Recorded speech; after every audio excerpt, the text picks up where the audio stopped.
Good morning, everyone, and welcome. I'm Councillor Steve Pitt. I'm the leader of the Portsmouth City Council and also the Cabinet Member for Culture, Regeneration and Economic Development. But the housekeeping before we start, if the continuous fire alarm sounds, please evacuate the room and public gallery by the stairwells. Do not attempt to use the lifts. Please assemble by the King Henry building, past the University's Park building, not by Queen Victoria's statue. There's an ice rink there that you might have noticed on the way in.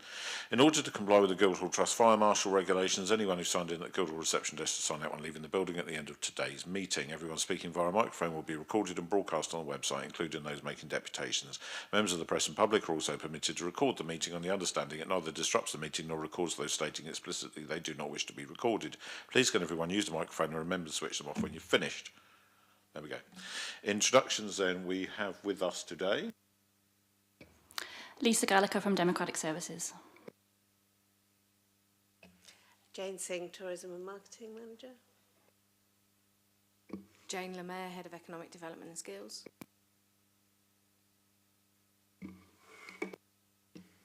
I'm Gareth Edwards from the Portsmouth History Centre. Dave Percival, Library and Archive Service Manager.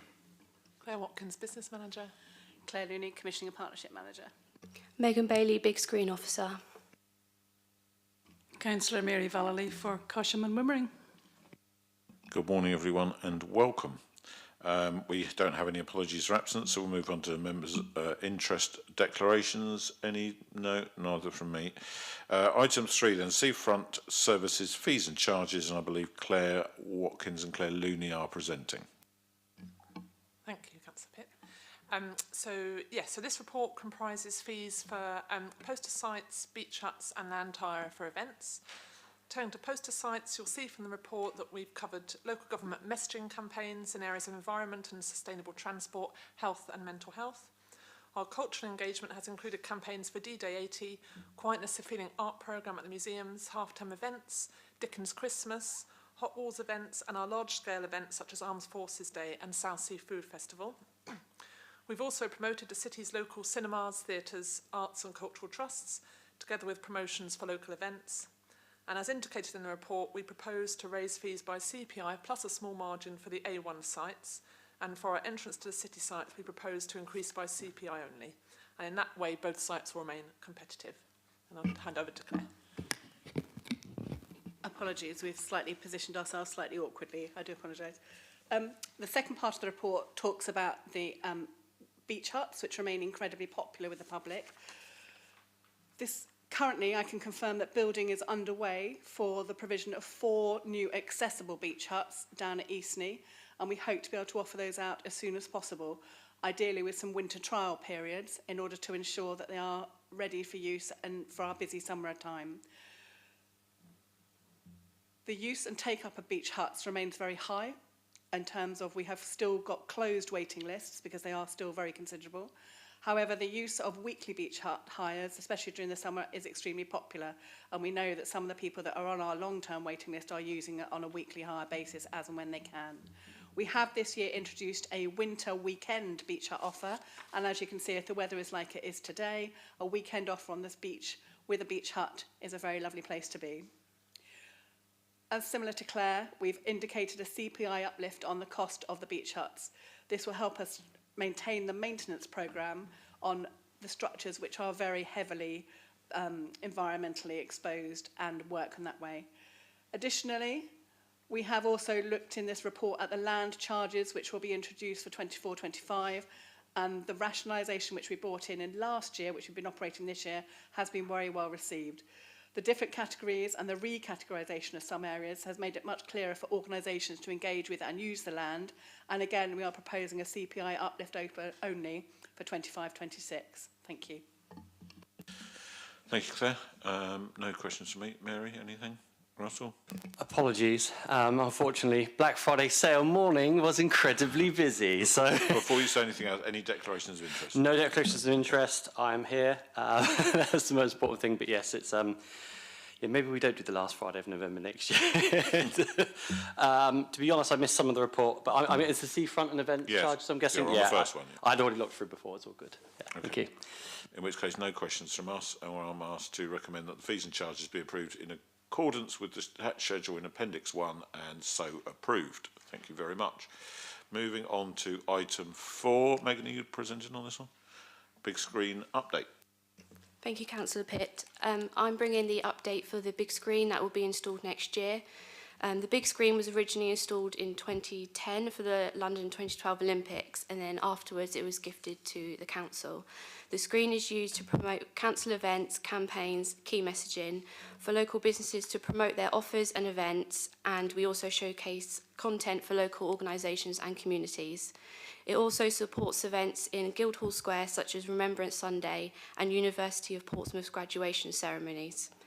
This year, the screen had become obsolete after operating for 14 years, exceeding its 8-year life expectancy. Next year, a new vibrant screen will be installed to continue to engage with the public and keep them informed. The new screen will allow new features and creative freedom such as split screen, better picture quality with LED lights, which is energy efficient, and sound that can reach the whole square. We will be able to live stream sporting events again, such as Wimbledon and the Olympics, play BBC News at peak times, host free film screenings for families, and continue to support events and provide a unique platform for local businesses to advertise. Thank you, Megan. Obviously, the funding for this related to a decision in the capital budget earlier in the year. No questions from me, Mary? Excuse my ignorance, but what's a flip screen? A split screen. Yeah, sorry. That makes more sense. Thank you. Ross, on it? Yeah, I have a question. The new screen, because obviously I think there's always, I'm guessing it's very much weather, you know, it's weather sealed, etc., etc. What's the nit rate, i.e. the brightness rate of the new screen that's coming in? Because I would say that's probably the biggest problem with the screen that we had down there, is whenever it was a sunny day, you couldn't see anything.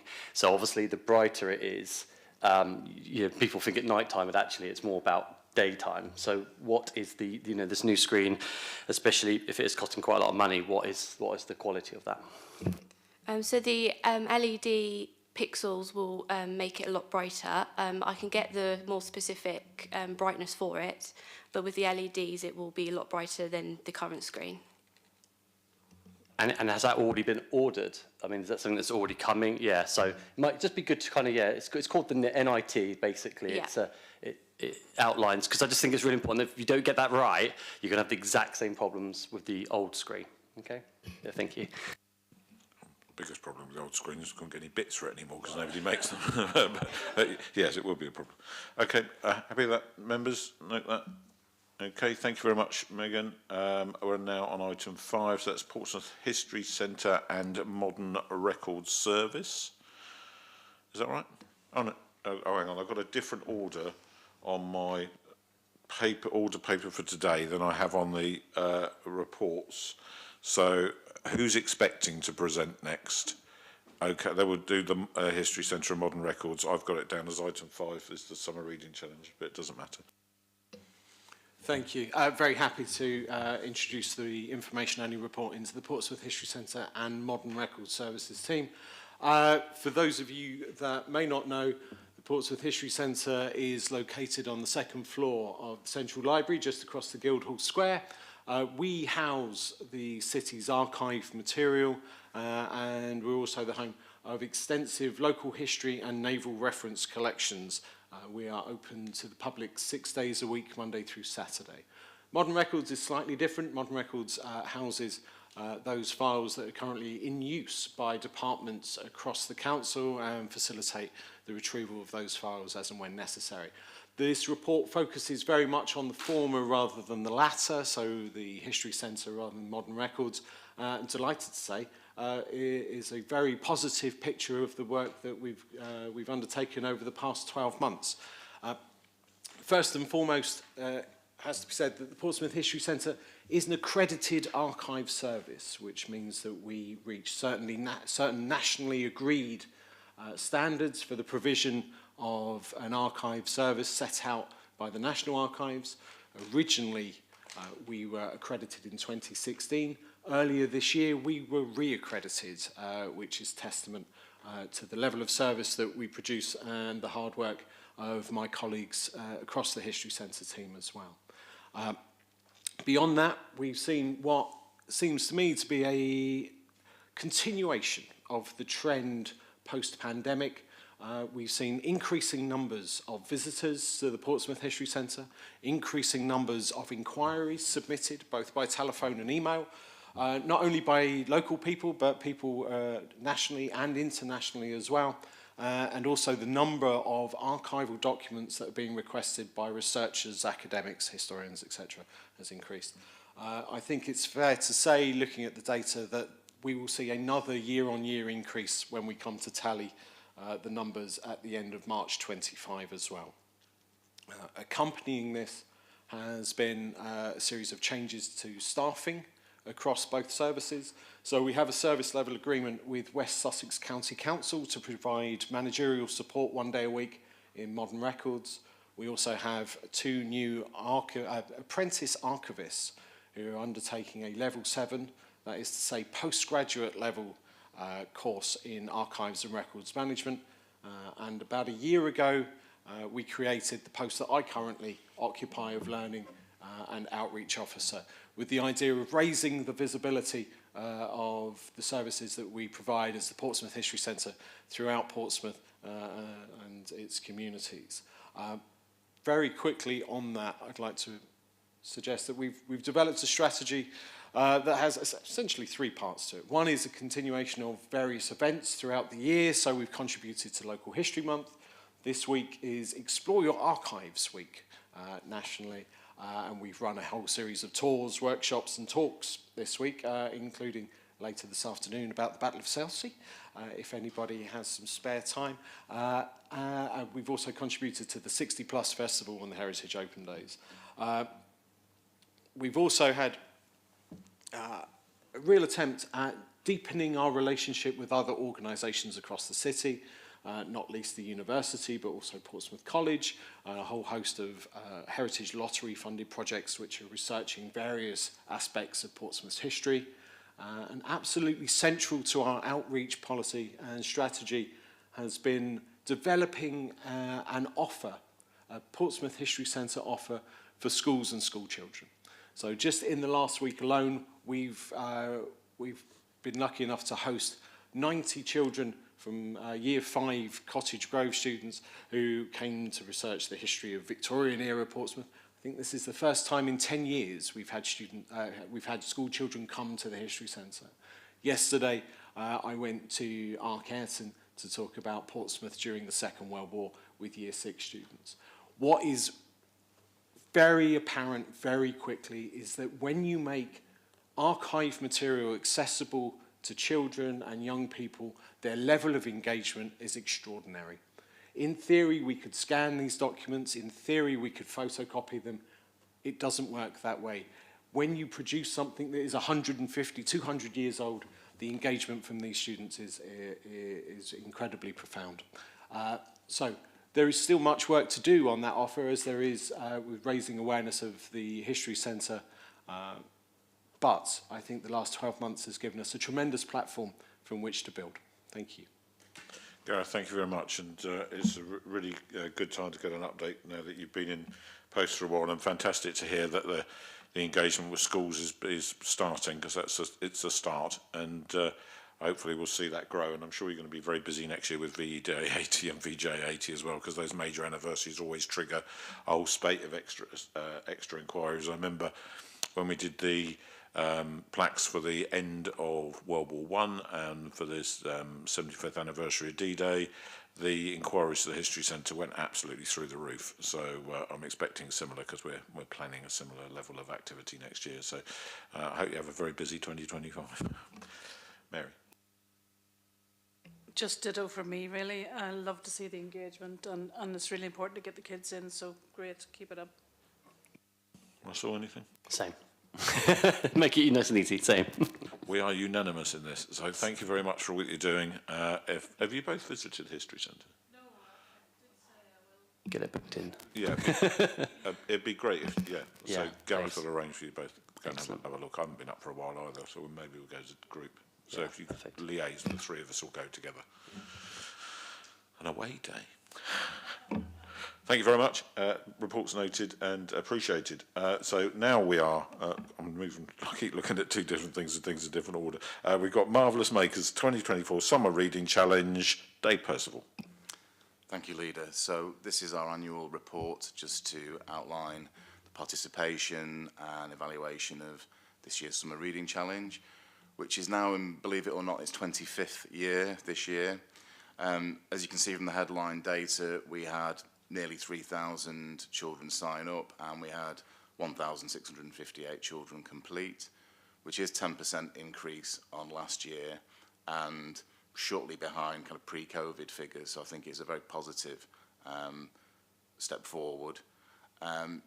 We worked with 44 young people as well as volunteers who did about 888 hours of volunteering for us. And we also worked with the Summer Reading Challenge Plus initiative, which is engaging with schools with high proportion of disadvantaged pupils. This year we worked with St George's School and every pupil visited Portsea Library, supported by our outreach team, and essentially completed the challenge before the summer holiday. And that's something obviously we want to expand next year to make sure that we are much more inclusive with children in the city. It's a massive project that takes several months, even though it's the Summer Reading Challenge. There's a lot of preparation before and after. It involves every level of library staff.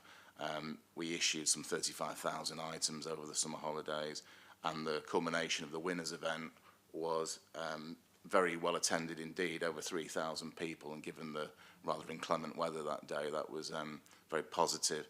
And in the report there are a couple of appendices just outlining some school participation data and also some feedback that was received at the event. So for next year, which will be obviously our year of literature, year of literacy, we'll do it all we can to expand participation in the challenge and do lots of engagement and incentive events around it as well. Thank you. Thank you, Dave. You know, my buy-in on this is very high. It was a bit windy when we did the winners event, but it didn't deter the families from turning up. And a huge buzz, and great to see the reading agency there as well. And we keep pushing on. It does bother me that there are schools in the city that clearly that choose not to engage with it for whatever reason, whereas others clearly do and see it as a high priority. And I know we all feel that there should be a better level of engagement, but I think actually if we're not getting it, then perhaps ward members could be encouraged to go and have a conversation with their local school and do a bit of ambassadorial work. Anyway, Mary? Happy to do anything I can help with this. Loving your work, Dave, as usual. Can't say anything but good things. 10%'s great, you know, really good, yeah. Russell. I've actually got quite a lot to say on this one. I mean, just to what your point about going to schools, I've really engaged hard with mine, but unfortunately, I say this unfortunately, even though it should be fortunately, where a lot are academies, the doors don't seem to be as open when they're not academies, and trying to have that relationship is a lot harder. It was actually even mentioned in gas as well, because we were talking about SEND and how we went to support, so it's very difficult. The team, I really like the team. They work really, really hard. So I have got a few questions. I mean, firstly, I think it was brilliant to see that we lost the 0%. We had about 4 scores last year. I've got the old data here. Last year that had 0% completion rate, and then overall so it was 0%. And I know that the event in Southsea was very well attended. You mentioned data from the event. How was that data collected? I mean, how was it? Was it a survey given out to the people that attended? It's just I know some people that went to it, some families went to it, and they said there was no event data or survey for them to complete while they were there. Okay, so we had an evaluation station in the castle courtyard. Okay. There were written forms that both children and families, parents, carers could fill in as well. And there was also an opportunity for people to have more of a discussion with members of staff as well about the feedback. We really rely on that feedback from visitors to the event and also on the general challenge. So it's something we are very careful about. And yes, we did have an evaluation stall there. Okay, thank you. Obviously, you know, consistency for completion is really important for us. As I say, we've, you know, and I feel, and there are, and obviously some of the schools that didn't complete last year have obviously moved up the table. But some of our better performers that are more mid-table have gone from kind of being mid-table to second to bottom to fourth to bottom, and in some cases a 50% decrease in registration and a 66% decrease in completion. I think the question I want to ask is, from last year's data, did you think, okay, these schools had 0%, we will do something different to encourage them, but then maybe was it the case that that wasn't done throughout the whole schools, and that's why we had an increase in the ones at the bottom and the ones in the mid have kind of slipped down because there wasn't as much engagement, or was it just equal engagement across the board and some of them have picked up? I suppose there are two things. One is we always prioritise the promotional activity before the summer holidays to those schools that perhaps didn't perform as well as others. I think the second point I should say that this data is illustrative, really. If you added up the numbers, it doesn't correspond to 1,658 children. So there are children who participate who are younger than primary school, so younger siblings, children who may be in year 7 and 8 even participate. There are also lots of children who may use Portsmouth libraries over the summer but aren't in a Portsmouth school. There's also that 10% or so of online participation where the data for schools isn't captured because that's done through the Reading Agency's website. So I think this gives us an indication of participation, but it's probably not a complete picture. And I guess when some of the families sign up and if they don't mention which school they go to on the form, we wouldn't capture that as well. So it's our best endeavours, in a sense, to try and track performance. And through the excellent offices of our school library service, we do have a very good relationship with all the schools in our city. And I think, you know, to speak to any head teacher, they would all want to have lots of participation in the reading challenge. And, you know, we'll be exploring that through scrutiny panel, through continued engagement with schools and parents, and how we can increase that participation. Yeah, I appreciate it's really difficult. It is really difficult, but at the same time, we can only judge it on the data we receive. So it's so it's like, you know, it might be a you know, by numbers. But overall, I'm really happy. You know, as Mary said, really happy about the 10% increase. Really happy that, you know, we've got some of these schools off the 0% mark. I think that's very important. Yeah, continue engaging. Just picking up something that Russell said though, Dave, do you find it harder to engage with academies? We don't, no. And, you know, the school library service engages with all schools, academy or LEA, and some independent schools as well. So we employ lots of different strategies, so working with academy chains, but yeah, it's not a difficulty for us to engage with them. I mean, my experience of schools generally is especially around anything that's related to a cultural activity, and doing a reading challenge goes beyond academic into cultural because it's always themed and it's fun, and some of the kids dress up when they come to the awards thing, which always, I've got a picture on my phone actually of me presenting a medal to somebody dressed as a space rocket and trying to work out how it was going to sit on them because it was just going to slide straight over. We managed it. But it's a bit of a truism, isn't it, that any school's engagement in this sort of thing, it needs a teacher champion or a very strong librarian within the school who really is passionate about it and wants to push it forward. If that's not there, then it's more of a struggle. Is that fair? Yes, that's fair. Everything is around really passionate, engaged individuals that will really encourage and enthuse pupils. And of course, the challenge is that this is in the summer holiday, so it's a very voluntary engagement for families. And of course, there are lots of other pressures and things that families do over the summer holidays. Yeah, absolutely. Okay, members. Thank you very much, Dave, and good luck with 2025, especially with the literature year. And I think we're already thinking about 2026, trying to get 2026 completers. That's where we want to get to. So, onwards and upwards. Thank you very much, and please don't feel that you've got to stay, or you, Gareth, if you need to go, you can go. Item 7 is the Portsmouth Tourism and Visitor Economy update. Jean Singh. Hi, yes, thank you. So this report updates on tourism and marketing activity by the Visit Portsmouth team over the first 6 months of the year. Over this period, the Visit Portsmouth website had just under 686,000 sessions and over 1.2 million page views. We've asked our web providers to add us to a benchmarking group going forward, but in the meantime we've got some very basic benchmarking showing that the Visit Portsmouth website ranked third among our 7 closest competitors. On social media during this period, our Facebook had 1.9 million impressions, Instagram over 68,000 and X over 148,000. In March, we kicked off the season with an event with partners and an outdoor campaign in London, and we launched the new suite of words to replace the great in the Great Waterfront City branding. And during this period, we also updated the city welcome signage using these different brand taglines. D-Day 82 was obviously key to the city and tourism. In addition to supporting the major event, we arranged to have a train named the D-Day Story 80th Anniversary and planned a full itinerary for visiting US veterans. On the 5th of June, the Visit Portsmouth website had the busiest day since the 5th of June 2019, with over 25,000 visits.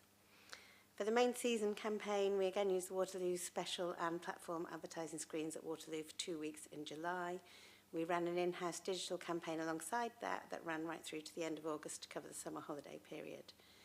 Headline combined results from this campaign are 9.3 million impressions and 3.1 million reach. The detail of all of that is in the report. The campaign was in conjunction with our Platinum and Gold partners, along with South Western Railway, and really focuses on trying to encourage people to visit the city by train. Looking at international marketing, we continue to support the port and especially cruise visits, and we created a new welcome film that is playing in the cruise terminal. This aligns with our international campaigns to market to the US, Germany, France, Netherlands, in line with our priorities. Press, PR and meetings, incentives, conferences and events activity has continued during this period. The information point at the Hard, which we also operate, had around 15,000 visitors during this period, which we think is a good number considering the works at the bus station, which has led to a large decrease in people using the site. Partnership working remains really key to everything we do.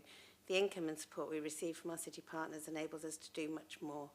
To date, our income is around 116,000 from membership and other advertising this year, and that goes towards the larger campaigns and covers the cost of creating the annual publications. The report includes a section on the local visitor economy partnerships, known as LVEPs. We're working with Tourism South East, Southampton and Hampshire to create a regional LVEP for our area. The report gives an outline of what this will include and confirms that all Visit Portsmouth activity will continue at a local level to support our city partners directly and build the city brand. Thank you, Jane. A couple of questions from me. Are we keeping a watching brief on what's happening with X as to whether we need to be on another platform? Because I'm keeping an eye on it, but my account on that these days. But I've moved to somewhere that's less of a bear pit, and I see that there is an ongoing exodus. I just wondered whether that's something that's on your radar. Yeah, David is fully over that, and we actually had a discussion the other day because reporting has become much more complicated for him. It can take him a couple of hours to get those figures. So I've said, especially for that, we won't report on the use, the reach of it going forward. But yeah, we're looking at what other options and keeping an eye on the market, definitely. But at the moment, it still is working to reach a certain group of people, so we'll keep going. But we definitely are, keeping an eye out. Because it might collapse now that Elon Musk is running the United States of America.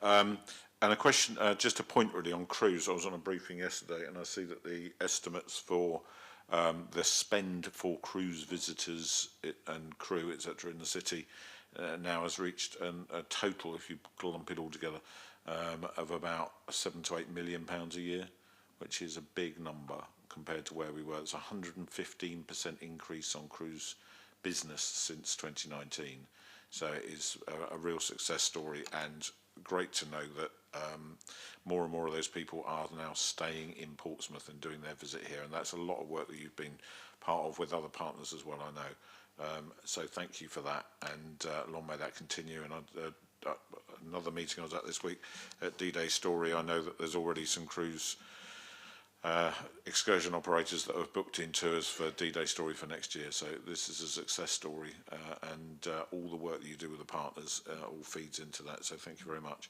And as I say, at every occasion that I get the opportunity to say so, there is just Jane and David. Okay, Mary, comments? I can't believe that you do what you do, frankly. It's incredible. I went to visit the new Port Departure Lounge. Wow. Posh or what?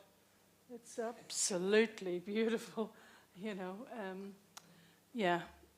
I had to go and visit it because I had the opportunity, because I'll never see it in my lifetime. But yeah, but brilliant work, Jen. Thank you. And that departure lounge and the arrival hall actually hosted the hashtag Team Portsmouth conference and the British Ports Association this year. So we're making maximum use of that building, which is great. Russell. Yeah, I'm going to have a little bit to say on this one as well, because, I mean, before we jump on board of the X and Twitter, I mean, let's be really honest, all social media is a cesspit. In one way or another, I mean, Facebook for bullying, if you talk to any teenager, that, you know, especially bullied and you know, when it first started, and I remember when it first started, about 2003, 2004, I was at university myself. Everyone was like, get Facebook. And the idea of me putting personal photos online, even then I was like, nah, I'm not doing that. And it wasn't until 2007 until, you know, more and more old friends that I could reach out from when I left school, you know, 12 years previous. So I just feel, for me, it's like, if we start going on to this, you know, bandwagon of, like, you know, Facebook bullying, Instagram, Molly Russell. I mean, that poor girl who saw through the algorithm gave her all those suicidal posts, a teenager killed herself. You know, do we also demonize Instagram as well? And then obviously Twitter. I would say Twitter's merged into lots of different things. It's definitely become more political than any other platform I know. But we haven't even mentioned our absolute favourite, and that's Nextdoor. And that's, I would say, that's probably the worst of all of the four, if we're going to name it, from a cesspit. When I look at this data, anyway, coming away from that, just before we jump on to what we feel was a better social media, I think they all are equally bad. That's kind of the point. I always look at the clicks. I always look at the reactions, comments and shares with Instagram more so, because they're very different from Facebook. And I also look at the link clicks as well from the X. I mean, they're not particularly big numbers, because you've got to remember that with reactions and comments on Facebook, that's botted. And obviously impressions are botted. There's a lot of things that are not actually accurate data, and I know that's really unfair for you guys. But at the same time, what material do we use when it comes to marketing? Is it just a stock photo? You know, obviously a Portsmouth stock photo. Do we talk to the university that has an amazing film department to get some material made to push out when we do these advertisements of spending £900 a month? I've looked at some of the other cities and other counties that make these really excellent films and really fresh, up-to-date photographs of the new things that we've built in the city and they've built in their cities to advertise to get that clickbait. And I'm just wondering, where are we with that, or is it kind of a case of that 5,174.66 pence is solely on the paying for the adverts to go out? So we have film that we use. So for the all the paid campaigns that happened throughout the summer, that was all film from partners, kind of pulled together in little 20-second loops, and that got really good engagement. But most of the growth is organic, which is obviously the best way to do it. David would be much better placed to answer this question. But yeah, we are really careful about what we put out. We do try and make it engaging and interesting. We do find that people, we've seen a real increase in web hits this year. We've just gone over 1 million, although I'm obviously reporting on the first 6 months. So we just try, and I'd be very happy to share. I would ask that you maybe follow us on Facebook and X and Instagram. But it is mainly organic growth, and I can certainly share the films as well that we put out for the summer at Waterloo, and then we use snips of those for the Facebook campaigns as well. To follow up, so how old are the videos we have now? Because obviously we've recently had the Southsea all redone up. We've had lots of new things been built and completed, which we should be boasting because they look amazing. So is it, you know, how do we keep up to date with our content? So we've got the new Southsea content has gone out as part of it. David's very good at kind of splicing things together, and we just gather as much new film as we can. We had a whole new film of the city done during the pandemic, or just after the pandemic, so it is relatively new, but certainly things like, you know, as Hillsy Lido develops, we'll make sure we've got coverage of that. We've got coverage of the new sea defences at the castle, and those have been kind of added in seamlessly into the films that go out. So thank you. Okay, in that case, thank you very much, Jane. And reports noted. Item 8, multiply year 3. Steve and Jane. Is Steve presenting? Yeah. Yes, thank you, Leader. Yeah, presenting the reports on the third and final year of the Multiply programme. It's funded by the Department of Education back in starting in 2022, and like the UK Shared Prosperity Fund and many subsequent funding programmes, it was a fixed level of funding based on metrics and need rather than a competitive bidding process. The idea was to give revenue funding to local authorities to target people aged 19 and over that don't have a level 2 qualification, such as GCSE Maths grade 4 or grade C. We received £1 million, just over £1 million the last 3 years, which was more than we imagined at the time, compared to what we received for the UK Share Prosperity Fund, which was launched alongside. Much like the UK Share Prosperity Fund, we had to split the funding between interventions, and you'll see in the appendix that the bulk of the money is being allocated for courses that help people with numeracy to manage their money, and also courses developed in partnership with community organisations. And I'll talk a bit about some of that later. That's where the real innovations happened in the city. Multiply sits under Jane as the budget holder, but my team, the funding team, run it. And my colleague Jean Riches, who can't be here today, has been very dedicated to making sure we have a successful programme and spend the money, which I'll talk about in a minute. We split the money after a procurement process between our internal provision, the Learning Place, and a number of external providers, a blend of private, educational and third sector providers. After year 1, we reduced the number of providers based on performance, keeping the ones with the highest performance, and also reflecting that in the city we found the take-up of the community-facing provision was higher than the online provision. We've had to do some work during the programme to make sure we're picking up provision for care leavers and those who have recently been released from prison or on temporary licence, because those two groups weren't picked up in the original procurement, but we've worked with our providers to make sure they run bespoke courses for those two groups, or include them on their other provision. And we've also worked across the council to make sure that we capture as many people as possible. And actually this morning I've been talking to housing colleagues. We've got some under provision on some courses which they're going to help fill some of those places. And also talking to the youth offending team as well. As I said, the Learning Place, our internal provision, have provided a large proportion of the Multiply provision in the city. I'd like to mention Rebecca Silman, one of the workers there, has done some fantastic work. My team have been out to observe the work that she does and the others. Some real creative provision. Chocolate Fractions is the one that always springs to mind when I read about them, using things like cooking and to teach people basic maths in a way where it's accessible to everybody.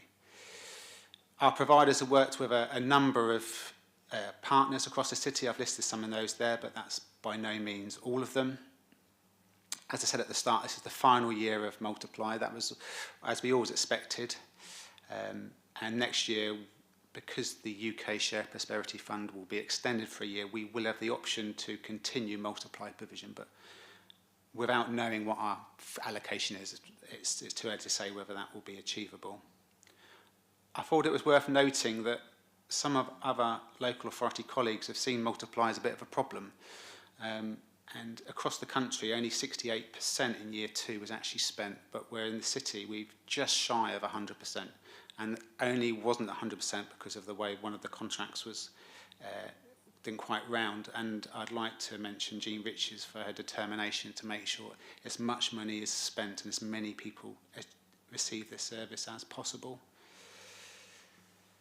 Nationally, we've been working with other local authorities and the DFE to see how this is working nationally, and we're not seeing a massive take-up of people using Multiply to move into employment directly. That's not what it was expected to do, but we've seen people gain confidence as part of their journey into employment.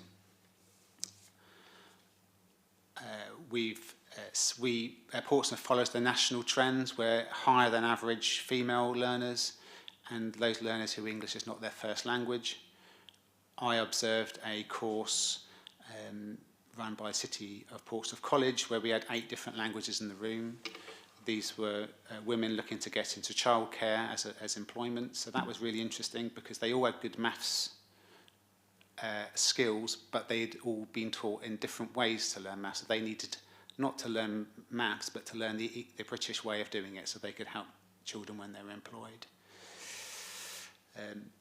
I've also observed personally the work we've done with care leavers, where our Citizens Advice have been contracted to teach young people how to understand things like APR and how meal deals work, so they truly understand. They learn math skills, but at the same time learn how to use their money better.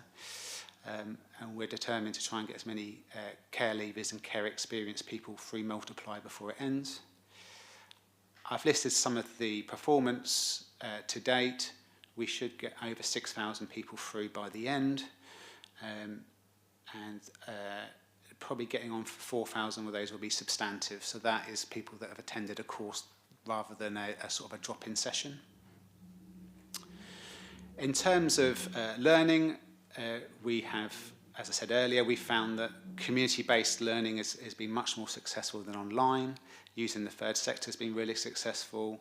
Using our college partners has been really successful. And it's also been good for my team learning about how to run a programme and deal with allocations of funding rather than just bidding for funding, and that will come in useful as we support Jane with other programmes going forward. Thank you, Steve, and yes, well done to Jean and the team on the delivery. I think a lot of people just think you get a grant and it's easy to spend it, but sometimes it isn't, and driving the engagement. And we actually identified that as a challenge right at the very outset of this particular programme. So the fact that it's achieved pretty much 100% is fantastic. And that life skills piece is really important. Because that can affect people in lots of different ways. Sometimes it means they're spending money they don't need to in the middle of a cost of living crisis. That's not what you want. You want people's budgets to be as efficient as they can be. Sometimes it can be parents wanting to know how to help their own children with maths. So whilst employment is important, this reaches far and wide across a whole scope of different impacts, and that's really important. So. We knew from the outset it was going to be a 3-year programme. I suppose logically there is an argument to say that you reach a point where you've kind of hit as many people as is going to be efficient to meet. But my sense of it is that we would have benefited from at least 1 more year of funding. But I guess it is what it is, and we'll just have to look at what UK Shared Prosperity looks like when we eventually find out how much it's going to be. For us. So thank you very much, and pass that back to the team. And I just can't believe it's nearly 3 years since we started talking about it. It must be over 3 years since we started talking about it. Mary, any comments or questions? I'm really in favour of this sort of learning in the community, and, you know, putting it together with something like cooking. Our money management is really important. It's like you need a vehicle to do it with. And it's untold. You know, the soft outcomes for this thing are incredible around, you know, social isolation, actually bringing people into a small community, confidence building, as well as learning maths and skills that they'll pass on to their kids as well. Great stuff. Bit surprised at HSDC in particular not being able to you know, get people onto year 2 and 3. I was just wondering if you know what the reason for that was.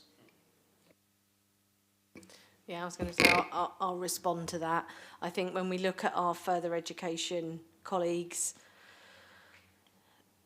it comes very much down to the effectiveness of individual departments and their funding. We know they're under a lot of strain. Their priority is always the 16 to 18 and the apprenticeships, which is where they will see any growth and in-year growth. A lot of our colleges are less good at that community engagement piece, and that's not it's not really a reflection on the colleges, I think, because the amount of money that we were funding to them is relatively small compared to their budgets. They don't have the flexibility. They do their best, but obviously we favoured those more innovative and responsive groups, and obviously that's where we saw the really special outcomes, you know, through things like the citizens' advice, for example, that just turned things on its head and did different. And I think this funding stream was always designed to do different, and sometimes big organisations like our further education colleagues can struggle to deliver with that flexibility, even though it's what they want.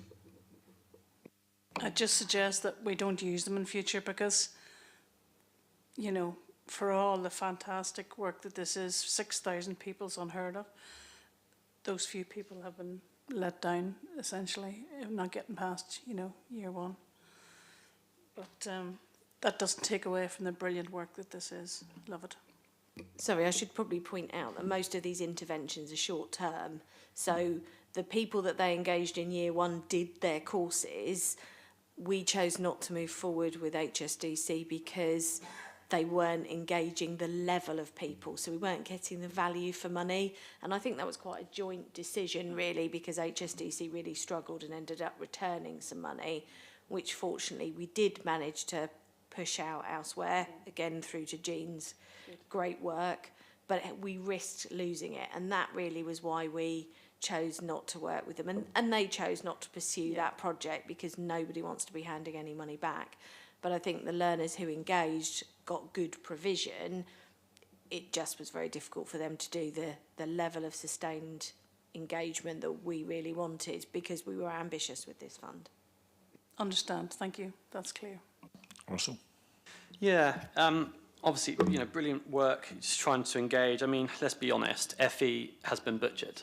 I mean, over the last 15 years, their funding has been cut more than you know, schools, GCSEs, and HE, higher education, so FE, further education, just in case people don't know the acronym for it. And creative subjects especially, they've been really butchered because sometimes they need complex amount of teachers, they need peripatetic teachers, and they need specialised teachers. But FE has been butchered, and that was from the previous government, and they literally cut and cut and cut, emphasised on more and more just science and maths and English. And you know, I was someone that went to college past 18. Actually, I did a little tour to college, actually, for about 5 years, because I was just one of those individuals that, as a creative, didn't know what I wanted to do. But I was really fortunate that there was funding there to help support those that still wanted to learn and better themselves educationally. And, yeah, I completely and utterly, you know, I think this type of funding is really important, but at the same time, I do think there's an element that a college, you know, they will literally get rid of a course that's their golden goose, or because it costs too much. But I see it as a high risk, high reward, but maybe not a high risk, but a good risk, good reward. And unfortunately, they didn't. But yeah, so I'm a little bit disappointed that there are some colleges that have not engaged better than they should have done, because these colleges actually, HSDC especially, South Downs used to have a really great music department. I mean, like, it was the best in Hampshire, like even better than Ports Grammar and all the private schools in Hampshire. And it's just, unfortunately, it's just gone slowly down here, and it's become, everything's become BTECs and diluted, and just less opportunities for students to move on to really, you know, higher education establishments. So other than my little rant, I'm, you know, very well done for the work. It must be sometimes also frustrating for you guys. I think I'd only add that we do have a very strong working relationship with all our FE colleges, but you're right, the funding landscape's been very challenging for them, and they do a pretty decent job all round, really, considering that. City of Portsmouth College in particular has been in a recovery period, but is emerging from that very strongly, and the council does have a strong relationship with Havant and South Downs. Okay, Thank you very much. Reports noted, and we'll see whether there's any new announcements on anything else in the coming months, I suspect. So thanks everyone for attending today, and that's the end of the meeting.